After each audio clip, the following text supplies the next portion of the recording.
Big boss Malayalam season 7 ലൈവിൽ നടന്നത് അനുമോളെ പിന്നിൽ നിന്ന് കുത്തി ആദിലയും നൂറയും പറ്റി പറയുകയാണെങ്കിൽ ഒന്നാമത്തെ ആഴ്ച മുതൽ ഈ കഴിഞ്ഞ ആഴ്ച വരെ വളരെ നല്ല രീതിയിൽ ഗെയിം കളിച്ച് പ്രേക്ഷകരുടെ ഇഷ്ടം നേടിയിട്ടുണ്ട്.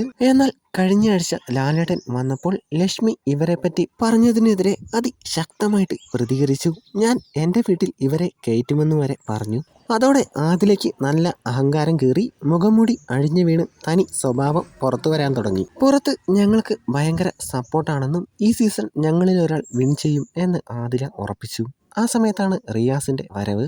റിയാസ് ആദിലയോടും നൂറയോടും പറഞ്ഞിട്ടുണ്ടാകും പുറത്ത് അനുമോൾ, ഷാനവാസ്, അനീഷ് ഇവർക്ക് 3 പേർക്കുമാണ് നല്ല സപ്പോർട്ടെന്ന്. അതോടെ രണ്ടിന്റെയും സ്വഭാവം മാറി അസൂയ, കുശുമ്പ് എല്ലാം പുറത്തു വരാൻ തുടങ്ങി. ഇനി അനുമോളുമായിട്ട് ഒരു കൂട്ടുമില്ല. റിയാസിന്റെ ഉപദേശം അനു, അനീഷ്, ഷാനവാസ് അവര് 3 പേരും ആദില, നൂറ ഇവരെ വെച്ച് ഗെയിം കളിച്ചു. അതുകൊണ്ടാണ് ഇത്ര സപ്പോർട്ട് കിട്ടിയതെന്ന് ഇന്നലെ ആദില കാണിച്ചത് കണ്ടില്ലേ? അനീഷും ഷാനവാസും വൃത്തിയാക്കി വെച്ച ബെഡ്റൂം ഫുള്ള് അലമ്പാക്കി. കിച്ചണിൽ ഭക്ഷണം ഉണ്ടാക്കുന്ന സമയത്ത് അതിൽ ഉപ്പ് വാരിയിട്ടു.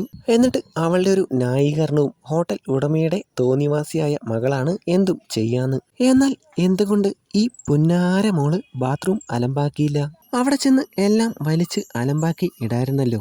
എന്തേ മുതലാളിയുടെ തോന്നിവാസിയായ മകൾക്ക് അതിന് പറ്റില്ലേ? ബാത്റൂം അലമ്പാക്കിയാൽ അവിടെയെല്ലാം വൃത്തിയാക്കേണ്ടത് നൂറയാണ്. മനസ്സിലായോ? ഇതാണ് ഡബിൾ സ്റ്റാൻഡ്. എന്തായാലും അധികം വൈകാതെ രണ്ടും പുറത്തേക്ക് പോണേ എന്ന് ആശംസിക്കുന്നു.